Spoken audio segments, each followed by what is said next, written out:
2%. ప్రభుత్వంలో పనిచేసే ప్రతి ప్రభుత్వ ఉద్యోగి లెక్క కడితే 3.5 లక్షలు ఉంటారు దాదాపుగా. ఒక 3 లక్షల మంది కాంట్రాక్ట్ అవుట్సోర్సింగ్ ఉద్యోగస్తులు ఉంటారు. ఇంకొక 3 లక్షల మంది రిటైర్డ్ అయిన వాళ్ళు ఉంటారు. వీళ్ళు 9 లక్షలు దాదాపుగా ఈ సిబ్బంది ఉండే అవకాశం ఉంది. ఈ 9 లక్షల మంది 4 కోట్ల తెలంగాణ ప్రజల యొక్క సంక్షేమము, అభివృద్ధి, రాష్ట్రం యొక్క శాంతి భద్రతలను, పెట్టుబడులను అన్నిటిని కాపాడాలి. ఈ 3%, 2.5-3% ప్రజాప్రతినిధులు కావచ్చు, ప్రభుత్వ ఉద్యోగులు కావచ్చు, రిటైర్డ్ ఉద్యోగస్తులు కావచ్చు, కాంట్రాక్టు ఉద్యోగులు కావచ్చు, లేకపోతే అవుట్సోర్సింగ్ ఉద్యోగస్తులు కావచ్చు, వీళ్ళందరికీ జీత భత్యాలు ఇచ్చి ప్రభుత్వంలో పనిచేసే వాళ్లకు 35 సంవత్సరాలు, ప్రజాప్రతినిధులకు ప్రతి 5 సంవత్సరాలకు ఒకసారి ప్రభుత్వాలను ఎన్నుకునే విధం ప్రజలు మనకు అవకాశం ఇస్తారు. ఈరోజు మీరు ప్రకటించిన సమరం 98% ప్రజల మీద నేను అడగదలుచుకున్న ఉద్యోగ సంఘస్థులను. ఇవాళ ప్రతి ఉద్యోగి 10 సంవత్సరాలు తెలంగాణ రాష్ట్రంలో ఏనాడు మొదటి తారీఖు నాడు జీతాలు తీసుకోవాలి. ఇక్కడనే మీరున్నారు. మీరు ఒక్కసారి ఆలోచన చేయండి, గుండెల మీద చేయబెట్టుకొని. తెలంగాణ రాష్ట్రం ధనిక రాష్ట్రంగా ఏర్పడి 72,000 కోట్ల రూపాయల అప్పు ఆనాడు, ఇప్పుడే నేను రామకృష్ణారావు గారిని అడిగిన, దాదాపుగా 9 సంవత్సరాల నుంచి ఫైనాన్స్ సెక్రటరీగా వారే పనిచేస్తున్నారు. తెలంగాణ రాష్ట్రం వచ్చినప్పుడు మనం కడుతున్న అప్పు అసలు మిత్తి ఎంత అంటే నెలకు 500-600 కోట్ల రూపాయలు సార్. సంవత్సరానికి ఒక 6,000 నుంచి 6,500 కోట్ల రూపాయలు మనం అప్పు కట్టేది తెలంగాణ రాష్ట్రం జూన్ 2, 2014 నాడని రామకృష్ణారావు గారు చెప్పారు. ఇప్పుడు నేను అడిగిన ఇప్పుడెంత కడుతున్నామని అంటే 16 నెలలు, డిసెంబర్ 7, 2023 నుంచి మార్చి 31, 2025 నాటికి 1,52,000 కోట్ల రూపాయల అప్పులు అసలు మిత్తి కట్టినాం సార్. మనం తెచ్చిన అప్పు 1,58,000 కోట్లు. 1,58,000 కోట్లు 16 నెలల్లో మనం అప్పు తెస్తే పోయినైనా చేసిన అప్పుకు అసలుకు మిత్తికి కలిపి 1,52,000 కోట్ల రూపాయలు మనం కట్టినాం సార్. తెచ్చిన ఏ ఒక్క రూపాయి కూడా ప్రజా సంక్షేమానికో ప్రభుత్వ ఉద్యోగస్తుల కోసం మేము ఆడలేదు. 8,29,000 కోట్ల రూపాయలు ఆయన పెట్టిపోయిన బకాయిలకు ఈ తెచ్చిన సొమ్మంతా అక్కడనే చెల్లించినాం సార్ అని రామకృష్ణారావు గారు ఈరోజు చీఫ్ సెక్రటరీ గారు నాకు వివరించారు. అదే కాకుండా ఈరోజు ఎంత కడుతున్నాము అని అంటే నెలకు 7,000 కోట్ల రూపాయలు అసలు మిత్తి కట్టాల్సిన పరిస్థితి ఉన్నది సార్. మనం తిన్నా తినకపోయినా అప్పులోనికి మనం 7,000 కోట్ల రూపాయలు ప్రతి నెల కట్టాల్సిందే సార్, తక్కువ అని రామకృష్ణారావు గారు చెప్తారు. తెలంగాణ రాష్ట్రం వచ్చిన రోజు 500 నుంచి 600 కోట్ల రూపాయలు ఉన్న అప్పు ఈరోజు రేవంత్ రెడ్డి ముఖ్యమంత్రిగా పదవి చేపట్టిన 16 నెలల్లో 1,52,000 కోట్ల రూపాయలు మొదటి 16 నెలల్లో కట్టినామంటే యావరేజ్గా 9,000 నుంచి 10,000 కోట్ల రూపాయలు ప్రతి నెల అసలు మిత్తి నేను కట్టిన. కట్టుకుంటూ వచ్చినందుకు కొంత అప్పు భారం తగ్గి కొత్త అప్పులు నేను ఎక్కువ చేయకపోవడం వల్ల ఈరోజు 7,000 కోట్ల రూపాయలు ప్రతి నెల నేను కట్టాల్సిందే. ఇదే కాదు, మీ ప్రభుత్వ ఉద్యోగస్తులు 58 ఏళ్ల నుంచి 61 సంవత్సరాలకు మీ పదవీ కాలాన్ని పొడిగించారు. దాంట్లో మీరు అనుకున్నారు మీ పదవీ కాలాన్ని ఎక్కువ ఇచ్చిందని. రిటైర్మెంట్ బెనిఫిట్స్ ఇవ్వాల్సి వస్తుందని 3 ఏళ్ళు పెంచండి. ఇప్పుడు ఈ మధ్యకాలంలో అత్యధికంగా రిటైర్ అయినరు వారు పోతా మీ రిటైర్మెంట్ బెనిఫిట్స్ను మీకు ఇవ్వకుండా బకాయి పెట్టింది ఎంత అంటే 8,500 కోట్ల రూపాయలు. ఈరోజు నెల మీకు జీతాలు ఇవ్వడం ఒక ఎత్తు అయితే రిటైర్డ్ ఉద్యోగస్తులకు 3 లక్షల మందికి పెన్షన్లు ఇవ్వడం రెండో ఎత్తు అయితే రిటైర్డ్ అయిపోయిన ఉద్యోగస్తులకు వాళ్ళ రిటైర్మెంట్ బెనిఫిట్స్ ఏవైతే ఉన్నాయో ప్రావిడెంట్ ఫండ్ కావచ్చు, ఇతర బెనిఫిట్స్ మీరు దాచుకున్న సొమ్మది ప్రభుత్వం కొంత కలిపి మీకు ఇవ్వాలి. దాదాపుగా 9,000 కోట్ల రూపాయలు బకాయిలు పెట్టిపోయింది. ఇవాళ రిటైర్డ్ ఉద్యోగస్తులు ధర్నా చేస్తున్నారు, లేకపోతే మా బెనిఫిట్స్ వస్తలేవని అంటున్నారని కొంతమంది ఏదైతే కొన్ని రాజకీయ పార్టీలు ఆరోపణ చేస్తున్నాయో అవన్నీ మీరు మాకు వారసత్వంగా ఇచ్చిపోయిన మొండి బకాయిలు. ఇవాళ వాటిని ఒక పక్కన క్రోడీకరిస్తూ క్రమబద్ధీకరిస్తూ ఈరోజు గతంలో ఉన్న సంక్షేమ పథకాలు ఏవైతున్నాయో పెన్షన్లు ఆపలేదు, రైతు భరోసా ఆపలేదు, షాదీ ముబారక్ ఆపలేదు, కళ్యాణ లక్ష్మి ఆపలేదు. ఇట్లా చెప్పుకుంటూ వెళ్తే గత ప్రభుత్వం ఇచ్చి సంక్షేమ పథకాలు ఏవైతే కొనసాగించిందో రైతుకి 24 గంటల ఉచిత విద్యుత్ ఆపలేదు. అదనంగా నేను ఆడబిడ్డలకు ఆర్టీసీలో ఉచిత ప్రయాణం ఇచ్చిన. రైతులకు బోనస్ 500 రూపాయలు పంటకి ఇచ్చిన 500 రూపాయలకే ఈరోజు నేను సిలిండర్ ఇస్తున్నా. ఫీజు రియంబర్స్మెంట్ ఫీజులు చెల్లించే ప్రయత్నం చేస్తున్నా ఈరోజు. ఇట్లా చెప్పుకుంటూ వెళ్తే ప్రతి 21,000 కోట్ల రూపాయలు సరిగ్గా 6 నెలలు తిరిగే లోపల 15 ఆగస్టు లోపల 25,55,364 మంది రైతులకు 20,617 కోట్ల రూపాయల రైతు రుణమాఫీ చేసి 2 లక్షల రూపాయల వరకు రైతు అప్పు ఉన్న అందరికీ అప్పు నుంచి విముక్తి కలిగించిన. ఆయన పెండింగ్ పెట్టిపోయిన రైతు బంధు 7,625 కోట్ల రూపాయలు వచ్చిన మొదటి 3 నెలల్లోనే నేను చెల్లించిన.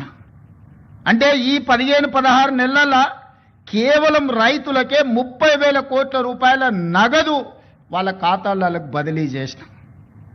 ఉచిత కరెంట్ ఆపలేదు. ఇవాళ పేదోళ్ళ ఇళ్లకు 200 యూనిట్లు ఉచితంగా నేను కరెంట్ ఇస్తున్నా. మా ఆడబిడ్డలకు 500 రూపాయలకు సిలిండర్ ఇస్తున్నాం. మా ఆడబిడ్డలకు ఆర్టీసీలో ఉచితంగా బస్సు ప్రయాణం, అమ్మగారింటికి వెళ్ళాలన్నా అమ్మవారిని దర్శించుకోవాలన్నా ఈరోజు ఆర్టీసీకి 5,000 కోట్ల రూపాయలు కట్టి నష్టాలలో ఉన్న ఆర్టీసీని ఈరోజు లాభాల బాటలో నడిపించే ప్రయత్నం చేస్తున్నాం. వెళ్తూ రైతులకు ఉచిత కరెంట్ ఇచ్చినా అన్నాడు. విద్యుత్ శాఖకు దాదాపుగా ఈ ఉచిత కరెంటు పేరు మీద 1,000 కోట్ల రూపాయలు బకాయిలు పెట్టిపోయాడు. ఈ విద్యుత్ శాఖ కోసం సింగరేణిలో బొగ్గు కొన్నాడు. సింగరేణి వాళ్ళకు 1,000 కోట్ల రూపాయలు బాకీ పెట్టాడు. ప్రాజెక్టులు కట్టినా అన్నాడు. కాంట్రాక్టర్ల బిల్లులు 50,000 కోట్ల రూపాయలు బకాయి పెట్టిపోయాడు. ఇట్లా ఏడ కనిపిస్తే అక్కడ, ఎక్కడ దొరికితే అక్కడ, ఎంత మిత్తికి వస్తే అంత మిత్తికి ప్రభుత్వం ఇరిగేషన్ ప్రాజెక్టులు కడితే 4-5% మిత్తికి లోన్లు దొరుకుతాయి. 11% అప్పులు తీసుకొచ్చిండ. సొంతం కోసం చేస్తుండేనా? ఇవాళ 11%తోనే అప్పులు తేవడం అంటే ఇంతకంటే దుర్మార్గం ఎక్కడుండదు. మీ పోలీస్ స్టేషన్లలో వస్తాయి. పెద్ద కుటుంబాల పిల్లలు వ్యసనాలకు బానిసలై ఊరి మీద పడి అప్పులు చేసి ఆస్తులన్నీ అమ్మేస్తుంటారు. అట్లనే ఔటర్ రింగ్ రోడ్ అమ్మేసారు. ఆ ఏళ్ళ కష్టపడి కట్టిన 160 కిలోమీటర్ల ఔటర్ రింగ్ రోడ్డు 7,500 కోట్ల రూపాయలకి అమ్ముకొని పోయింది. గచ్చిబౌలి, మాదాపూర్, కొండాపూర్లో ఉన్న భూములన్నీ అమ్మేసాడు. ఒకప్పుడు గ్రామాలలో శ్రీమంతులు ఉంటే వాళ్ళ పిల్లలు సరైన ప్రయోజకులు కాకపోతే ఎట్లా ఏ విధంగా అయితే ఆస్తులన్నీ అమ్ముకొని ఖర్చు పెడతారో అట్లనే తెలంగాణ రాష్ట్రంలో కూడా 10 సంవత్సరాల పరిపాలన జరిగింది. నేను వచ్చిన తర్వాత ఒక గుంట భూమి కూడా ఈ రోజు వరకు అమ్మలే. ఇవాళ నేను చేసిన అప్పు మొత్తం పాత అప్పులు కట్టనికనే చేసిన. ఇప్పుడే కాదు, భవిష్యత్తులో కూడా ప్రతి నెల 10,000 కోట్ల రూపాయలు అప్పు చేస్తే 9,000 కోట్ల రూపాయల పైన ఆ పాత అప్పులకు అసలుకు మిత్తికే కట్టాలి అంటూ నువ్వు 5-6 లక్షల కోట్ల అప్పు చేసినట్టే ఉన్నావని. అసెంబ్లీలో అన్నాడు 1,52,000 కోట్ల రూపాయలు అప్పు చేసినావు నువ్వు అని. నేను లేచి లెక్క సరిదిద్దాను. 1,52,000 కోట్లు కాదు స్వామి, 1,58,000 కోట్లు అప్పు చేసిన. 1,52,000 కోట్లు నువ్వు చేసిన అప్పులకు తప్పులకు పాయమాలు కట్టినా అని చెప్పిన. మీరందరూ మా కుటుంబ సభ్యులు. ప్రభుత్వం అంటే నేను ఒక్కనే కాదు, మనందరం కలిస్తేనే ప్రభుత్వం. మనం పాలకులం కాదు, మనం సేవకులం. మీకొక రెస్పాన్సిబిలిటీ ఉంది, నాకు ఇంకొక రెస్పాన్సిబిలిటీ ఉంది. Different designation. హోంగార్డ్కి ఎట్లా బాధ్యత ఉందో, కానిస్టేబుల్కి ఎట్లుందో, హెడ్ కానిస్టేబుల్కి ఎట్లుందో, ఎస్ఐకి ఎట్లుందో, సిఐకి ఎట్లుందో, డిఎస్పీకి ఎట్లుందో, ఎస్పీకి ఎట్లుందో, అప్ టు డీజీ ర్యాంక్ వరకు ఎట్లుందో, ఎలక్టెడ్ రిప్రజెంటేటివ్ పొలిటికల్ ఎగ్జిక్యూటివ్గా మాకు ఇంకొక బాధ్యత ఉంది. కానీ మనందరం కలిస్తేనే పంచాయతీరాజ్, రెవెన్యూ, R&B అన్ని శాఖలు కలిస్తే, పోలీస్ శాఖ కలిస్తేనే ప్రభుత్వం. మరి మీరందరూ ప్రభుత్వంలో భాగస్వాములు, ప్రజలకు జవాబుదారీగా ఉండాల్సిన వాళ్ళు, ప్రజల కష్టాలు ఉన్నప్పుడు ప్రజలను ఆదుకోవాల్సిన వాళ్ళు, ప్రభుత్వం ఆర్థిక ఇబ్బందులు ఉన్నప్పుడు సహకరించాల్సిన ఉద్యోగ సంఘాల నాయకులు ఈరోజు సమరం ప్రకటిస్తారు. ఎవరి మీద సమరం చేస్తారు? ఎవరిని మీరు ఈరోజు ఎవరిని నిందించదలుచుకున్నారు? ఎవరిని కొట్టదలుచుకున్నారు? ఎవరి మీద మీరు యుద్ధం ప్రకటిస్తున్నారని నేను సంఘాల నాయకులను అడగదలుచుకున్నా. మీకు బాధ్యత లేదా? 35 సంవత్సరాలు ప్రజలు మన జీత భత్యాలు ఇచ్చి రిటైర్ అయిపోయిన తర్వాత మనకు పెన్షన్ కూడా ఇచ్చి మన కుటుంబాలను ఆదుకుంటున్న 98% ప్రజల యొక్క పెన్షన్లు కానీ, రైతు రుణమాఫీ కానీ, రైతు భరోసా కానీ, ఉచిత కరెంటు కానీ, షాదీ ముబారక్ కానీ, కళ్యాణ లక్ష్మి కానీ, ఆర్టీసీలో ఆడబిడ్డలకు ఉచిత ప్రయాణం కానీ, ఇవన్నీ చేయాల్సిన బాధ్యత ప్రభుత్వ ఉద్యోగ సంఘాల నాయకుల మీద లేదా? ప్రజాప్రతినిధుల మీద మాత్రమే ఉన్నదా? మాకే కాదు, మీకు కూడా వాళ్ళే జీతభత్యాలు ఇస్తున్నారు. మీకు ఉద్యోగాలు ఇచ్చింది కూడా ఈ ప్రజలే కదా. మీకు ఉద్యోగాలు ఇచ్చిన వాళ్ళే మాకు ఉద్యోగాలు ఇచ్చారు. మనందరం కలిస్తేనే ప్రభుత్వం. దయచేసి ఉద్యోగ సంఘాల మిత్రులకు నాయకులకు నేను విజ్ఞప్తి చేస్తున్నా, ఇది ప్రజాప్రభుత్వం, ప్రజల కోసం పనిచేస్తున్న ప్రభుత్వం. ఏదైనా విషయం ఉంటే చర్చించండి, మాట్లాడుకుందాం. ఈ రోజు కూడా నేను స్పష్టంగా చెప్తున్న వేదిక మీద నుంచి, ప్రతి నెల ఈ తెలంగాణ రాష్ట్ర ప్రభుత్వానికి వస్తున్న ఆదాయం 18,000 నుంచి 18,500 కోట్లు. కానీ ప్రతి నెల నాకు కనీస అవసరాలు తీర్చడానికి 22,500 కోట్ల రూపాయలు కావాలి. ఈరోజు మీకు ఇచ్చే జీతాలు కానీ, మీ పెన్షన్స్ కానీ, లేకపోతే ఈరోజు సంక్షేమ పథకాలు కానీ, రాష్ట్రంలో ఉన్న పనులు చేయడానికి 22,500 కోట్ల రూపాయలు కావాలి. 4,000 కోట్ల రూపాయలు ప్రతి నెల ఆదాయం తక్కువ ఉంది. అప్పుడప్పుడు ఆశా వర్కర్లు అంటుంటారు మా జీతం రాలేదని, ఇంకోసారి అంగన్వాడీ వాళ్ళు అంటుంటారు, ఇంకోసారి అవుట్ సోర్సింగ్ వాళ్ళు అంటుంటారు. మా రామకృష్ణారావు గారు, మా బట్టి విక్రమార్క గారు చేస్తున్నది ఏంటంటే, ఓ నెల ఈయన కాపీ ఆయనకి ఇస్తుండు, ఒక నెల ఈయన కాపీ ఆయనకి ఇస్తుండు, అడ్జస్ట్మెంట్ బడ్జెట్ పద్మనాభం పనులు చేస్తున్నారు. ఉన్నది 18,500 కోట్లే. 18,500 కోట్లల్లా ఈ రోజు 7,000 కోట్ల రూపాయలు అప్పుకు పోయింది. 5,000 నుంచి 5,500 కోట్ల రూపాయలు మీ జీత భత్యాలకు పోయింది. 13,000 కోట్లు పోయిన తర్వాత నా చేతిలో మిగులుతున్నది 6,000 కోట్లు నికరంగా. ఈ 6,000 కోట్ల పెన్షన్ ఇవ్వాలన్నా, వృద్ధాప్య పెన్షన్ ఇవ్వాలన్నా, రైతు రుణమాఫీ చేయాలన్నా, రైతు భరోసా ఇవ్వాలనా, షాదీ ముబారక్ ఇవ్వాలనా, కళ్యాణ లక్ష్మి ఇవ్వాలనా, ఫీజు రియంబర్స్మెంట్ కట్టాలనా, ఏమేం పథకాలు చేయాలి? ఈ అన్ని పథకాలు చేయాలంటే నాకు 22,000 కోట్ల చిల్లర కావాలి. ఈ 18,000 నుంచి 18,500 కోట్లలోనే ప్రతిరోజు కూర్చొని రూపాయి మీ జీత భత్యాలు నెల జీతం వస్తే ఇంటి ఖర్చు ఎంత, పాల ఖర్చు ఎంత, హాస్పిటల్ ఖర్చు ఎంత, పిల్లల ఫీజులు ఎంత, మీరెట్లా ప్రణాళికలు చేసుకుంటున్నారో, ఈ రాష్ట్ర ప్రభుత్వాన్ని నడుపుతున్న నేను కూడా అట్లనే ప్రణాళిక వేసుకొని రూపాయి ఎక్కడ ఉంది, ఎక్కడ ఖర్చు పెంచకుండా దుబారా మొత్తం తగ్గించి, ముఖ్యమంత్రిగా ఎక్కడికి పోయినా నాకు ప్రత్యేక విమానం తీసుకొని పోవచ్చు. ప్రత్యేక విమానం కాదు కదా, మామూలు విమానంలో కూడా ఎకానమీ టికెట్ కొనుక్కొని పోతున్నా. విదేశాలు పోతే కూడా ఫస్ట్ క్లాస్ ఏది కావాలన్నా ముఖ్యమంత్రికి ఆ హోదా ఉంటుంది. నేను ఆ టికెట్లు కూడా కొనుక్కోవడం లేదు, చాలా నార్మల్ సామాన్య ప్రయాణికులతో నేను ప్రయాణం చేస్తున్నా. ప్రతి దగ్గర మా ఖర్చులను తగ్గించుకొని, నియంత్రించుకొని, నేను ఎవరికి చెప్పలే ఈరోజు వరకు. ఎందుకు చెప్పలేదంటే అదేదో చెప్పుకుంటే గొప్పలాగా ఉంటే, బాధ్యతగా భావించి దుబారా తగ్గించి ప్రజలకు చేయగలిగింది చేసి, ప్రభుత్వ ఉద్యోగస్తులకు మొదటి తారీఖు నాడు జీతం ఇవ్వకపోతే ఆ కుటుంబాలు ఎట్లా నడుస్తాయని నేను ముఖ్యమంత్రి పదవి చేపట్టిన నాటి నుంచి రామకృష్ణారావు ఏది ఏమైనా అక్కడ సూర్యుడు ఇక్కడ మొలిచినా మొదటి తారీఖు నాడు మన ఉద్యోగస్తులకు జీతాలు ఇవ్వాలని, ఈ 16 నెలలు మీకు జీతాలు ఇచ్చిన మీరే కదా ప్రత్యక్ష సాక్షి. గతంలో మీకు ఏం కావాలన్నా విడతల వారిగా మీ జీతాలు వచ్చేది. మరి ఇవాళ మీకోసం పనిచేస్తున్నా, ప్రజల కోసం పనిచేస్తున్నా, మీరు వేరు, మీరు మేము అందరం కలిస్తేనే ప్రభుత్వం. నేను స్పష్టంగా ఉద్యోగ సంఘాల నాయకులకు చెప్పదలుచుకున్నా, మీరు వేరే మేము వేరే కాదు. మీరు మేము కలిసి 99% ప్రజలకు మంచి చేయడం కోసం మనం ఇక్కడ ఉన్నాము. మనం సమరం చేయడానికి ఇక్కడ లేం. ప్రజల మీద యుద్ధం చేసిన వాళ్ళు ఎవరు బాగుపడ్డోళ్ళు లేరు. ప్రజలు ఊరుకుంటారా? ప్రజల మీద యుద్ధం చేస్తే ఎవరి మీద యుద్ధం చేస్తారు? ఈ 9 లక్షల మంది ప్రభుత్వ ఉద్యోగులందరూ కలిస్తే, మీరు మేమందరం కలిస్తేనే ప్రభుత్వం. మనందరం కలిసి పనిచేస్తేనే పేదలకు మేలు జరుగుద్ది. రాజకీయ నాయకులు రాజకీయ పార్టీల చేతుల్లో పావులుగా మారకండి అని చెప్పి నేను ప్రభుత్వ ఉద్యోగ సంఘాల నాయకులకు విజ్ఞప్తి చేస్తున్నా. రాజకీయ నాయకులకు ఉంటుంది ప్రభుత్వాన్ని అస్థిరపరచాలని, ఈ ప్రభుత్వాన్ని బద్నాం చేయాలి, ఈ ప్రభుత్వం సాఫీగా నడవద్దని కొన్ని రాజకీయ పార్టీలకు, ఆ నాయకులకు ఉంటుంది. మీరు వాళ్ళ ఉచ్చులో పడి వాళ్ళ చేతిలో పావులుగా మారి, వాళ్ళ చేతిలో చురకత్తులుగా మారి ప్రజల గుండెల్లో కూర్చాలనే ప్రయత్నం చేస్తే అది గాయమవుతుంది తప్ప దానివల్ల ఏం లాభం లేదు. నన్ను కోసినా కూడా 18,500 కోట్ల రూపాయల కంటే ఎక్కువ ఆదాయం లేదు. ఏం చేస్తారా నన్ను చెప్పురు ఉద్యోగ సంఘాల నాయకులను అడుగుతున్నా, ఏం చేస్తారు? నన్ను కోసుకుంటే తింటారా? వండుకొని తింటారా? ఏం చేస్తారు? లేదు, ఉన్నదే 18,500 కోట్లు. ఎట్లా వంచుదామో చెప్పండి. ఏది ఆపమంటారో చెప్పండి. వృద్ధాప్య పెన్షన్లు ఆపమంటారా? ఉచిత కరెంట్ ఆపమంటారా? షాదీ ముబారక్ ఆపమంటారా? ఏ ఆపమంటారో చెప్పండి. ఏది ఆపుతారో ప్రజలకు చెప్పండి. అయ్యా మీది ఆపేసి మేము బోనసులు తీసుకుంటాం, మేము జీతాలు పెంచుకుంటాం, మేము అన్ని మేము దినంగా మిగిలితేనే మీకు ఇస్తామని రైతు ప్రజలకు చెప్తా అంటే చెప్పండి. బహిరంగ సభ ఏర్పాటు చేద్దాం, 10 లక్షల మందిని చేస్తా. ఉద్యోగ సంఘాల నాయకులు మాట్లాడండి, మేము ఈ చిట్టి ఇచ్చిన ముఖ్యమంత్రికి దీని ప్రకారం పరిపాలన జరుగుతుంది అనేది ఇదొక మార్గం. లేదంటే 100 రూపాయలు ఉన్న పెట్రోల్ 200 చేద్దామా చెప్పురి. 30 రూపాయలకి ఇచ్చే బియ్యాన్ని 60 రూపాయలు చేద్దామా చెప్పురి. పప్పు ఉప్పు చింతపండు బెల్లం ధరలు రెండింతలు చేద్దామా చెప్పురి. ఏది పెంచుదామో చెప్పుండ్రి. ఎక్కడ ధరలు పెంచుదామో చెప్పుండ్రి. ధరలు పెంచకుండా ఉన్న పథకాలను ఆపకుండా కొత్త కోరికలు నెరవేరవు. కొత్త కొత్త కోరికలు కోరుకొని మనము నిరసనలో ధర్నాలో దీక్షలో బందో చేస్తే ఉన్న వ్యవస్థ కూడా కుప్పగూలుతుంది. ఉన్నది కుప్పగూల్చుకుంటే ఇంకా మళ్ళీ తిరిగి తేరుకోవడానికి కూడా ఇంకేం లేదు. ఇంకో దివాలా రాష్ట్రంగా మనం మారుతాము.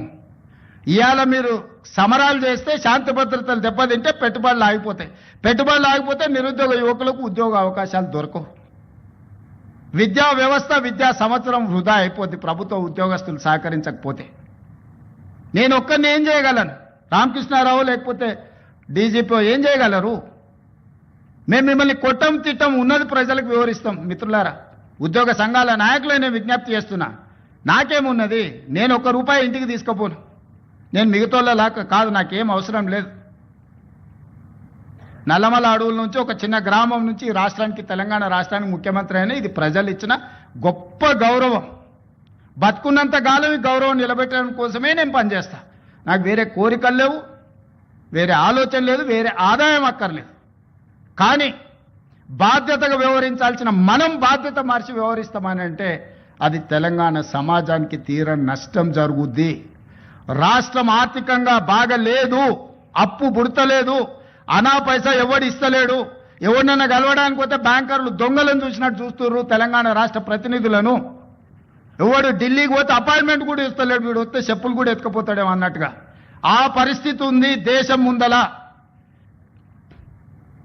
అప్పు పుడితే నేను కూడా ఏదో ఒకటి చేసి తెచ్చిచ్చేటోను. అప్పు పుట్టట్లేదు, ఎవడు బజార్లో నమ్మడం లేదు. స్వీయ నియంత్రణనే దీనికి పరిష్కారము. ఉన్నంతలో గౌరవంగా సంసారాన్ని నడిపితే బజార్లో ఎవడైనా నమ్ముతాడు. వీధికెక్కి రచ్చ చేసుకుంటే కుటుంబం పరువు బజార్లో పడేసుకుంటే ఎట్లుంటుందో ఉద్యోగ సంఘ నాయకులారా, రాష్ట్ర ప్రభుత్వం అనేది మన కుటుంబము. ఈ పరువును బజార్లో మీరు పడేస్తాము అని అంటే కుటుంబ పెద్దగా వద్దు అని నేను విజ్ఞప్తి చేస్తున్నా. దయచేసి విషయాన్ని అర్థం చేసుకోండి. లెక్కలు కావాలంటే మా ఆర్థిక మంత్రికి చెప్తా, లేకపోతే మా చీఫ్ సెక్రటరీకి చెప్తా, వచ్చి కూర్చోండి. అనా పైసతో సహా మీరే లెక్క కట్టండి.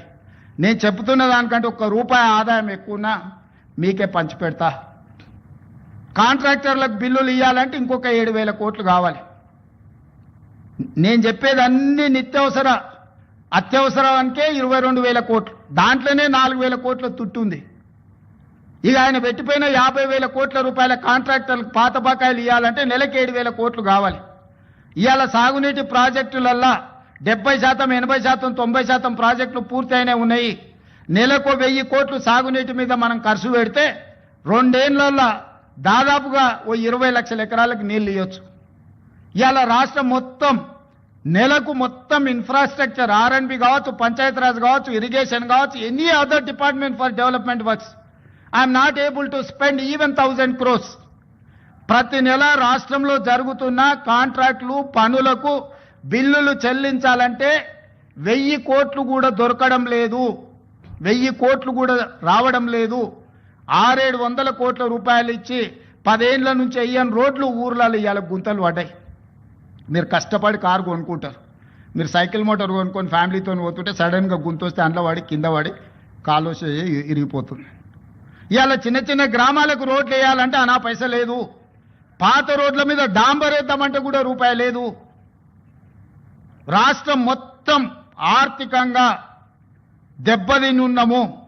ఒక కుటుంబం విచ్ఛిన్నమైపోయి చిన్నాభిన్నమైపోయి ఆర్థికంగా పూర్తిగా దివాలా తీస్తే ఎట్లుంటుందో తెలంగాణ రాష్ట్ర ప్రభుత్వం యొక్క ఆర్థిక వ్యవస్థ అట్లనే ఉంది. ఎవరికైనా అనుమానం ఉంటే ఉన్న అన్ని లెక్కలు బహిరంగంగా చెప్తా.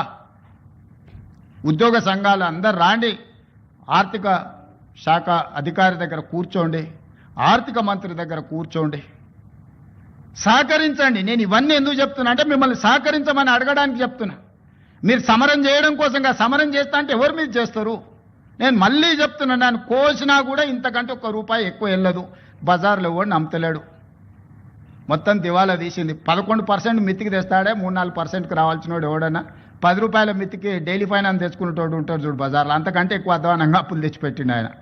హ్యాపీగా పోయి ఫామ్ హౌస్లో దుప్పటి కప్పుకొని పండుకు సావునరా మీ సావు అని. 3 నెలలకు ఒకసారి బయటకు వస్తాడు, తిడతాడు, పోతాడు, అది ఫెయిలు, ఇది ఫెయిలు, ఇది ఫెయిలు, అది ఫెయిల్ అని.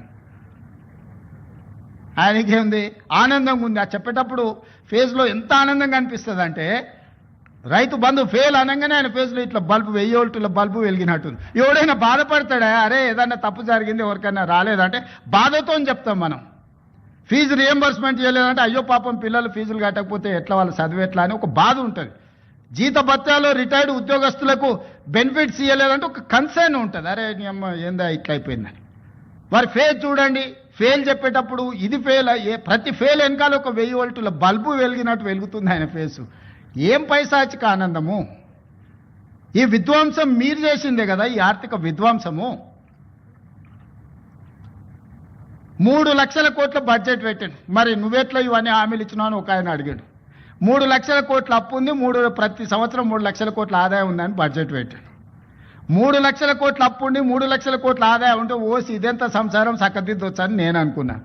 తీరా చూస్తే 3 లక్షల కోట్ల ఆదాయం లేదు, ఆదాయం 2 లక్షల కోట్లు ఉంది, అప్పేమో 8 లక్షల కోట్లు ఉంది. ఇక చెప్పురు మీరు అందరు కూడా చదువుకున్న వాళ్ళు ఐఏఎస్లు ఐపీఎస్లు అయినరు అంటే మీరు కూడా లైఫ్ టైం కష్టపడి మీరు ఎన్నో ఎగ్జామ్స్ రాసి ఇక్కడికి వచ్చిండ్రు. పోలీస్ ఎస్ఐ కావాలంటే కూడా ఎంత చదవాలను నాకు తెలుసు. నాతో చదువుకున్న వాళ్ళు చాలామంది ఎస్ఐలో కానిస్టేబుల్ కూడా అయిన వాళ్ళు అందరు కష్టపడి చదువుకున్న వాళ్ళు నాకు తెలుసు. ఈ పరిస్థితిలో రాష్ట్రం ఉంది. దయచేసి ఉద్యోగ సంఘాల నాయకులకు నేను విజ్ఞప్తి చేస్తున్నా, సమరం కాదు ఇప్పుడు కావాల్సింది, సమయస్ఫూర్తి కావాలి. రాష్ట్రాన్ని ముందుకు నడిపించాలంటే చిత్తశుద్ధి కావాలి, పట్టుదల కావాలి, కష్టం కావాలి. మన రక్తాన్ని చెమటగా మార్చి మనల్ని నమ్ముకున్న 98% ప్రజలకు సేవలు అందించాలి. 35 ఏళ్ళు సర్వీసులో, ఆ తర్వాత రిటైర్డ్ అయినా మనం బ్రతకడానికి ప్రజలు కట్టిన పన్నులో నుంచి ప్రభుత్వం పనిచేస్తుంది. ప్రజాప్రతినిధిగా తెలంగాణ రాష్ట్ర ముఖ్యమంత్రిగా నేను జీవితకాలం ఊడిగం చేసినా కూడా తక్కువనే అవుతుంది ప్రజలు ఇచ్చిన అవకాశానికి. ప్రభుత్వం అంటే రేవంత్ రెడ్డి వేరు, ప్రభుత్వ ఉద్యోగస్తులు వేరు కాదు. మేము కలిస్తేనే ప్రభుత్వం. మనం పాలకులం కాదు, మనం సేవకులం. ప్రజలకు సేవ చేయడానికే ఇక్కడ ఉన్నాం. సంఘాల నాయకులారా, కార్మిక సంఘాల నాయకులారా, అది ఆర్టీసీ కావచ్చు, సింగరేణి కావచ్చు, విద్యుత్ కార్మికులు కావచ్చు, ప్రభుత్వ ఉద్యోగస్తులు కావచ్చు, మీకు అందరికీ నేను విజ్ఞప్తి చేస్తున్నా, సవినయంగా మనవి చేస్తున్నా, మన బాధ్యతలు మనం నిర్వహించుకుందాం. ఈ కొట్లాడి తెచ్చుకున్న తెలంగాణ కోతుల గుంపుకు అప్పచెప్పినట్టు చేసుకోవద్దు. మనం సాధించుకున్న తెలంగాణను మనం అభివృద్ధి పదం వైపు నడిపించుకుందాము. ప్రపంచానికే ఆదర్శంగా నెంబర్ 1గా నిలబడేటట్టు చేద్దాం. కష్టపడుతున్న రోజుకు 18 గంటలు. ఏ రోజైనా డిసెంబర్ 7, 2023 నాడు బాధ్యత తీసుకున్నాక ఈ రోజు వరకు ఒక్క రోజైనా, ఒక్క గంట అయినా నేను సెలవు తీసుకున్నానా మీరు ఆలోచన చేయండి.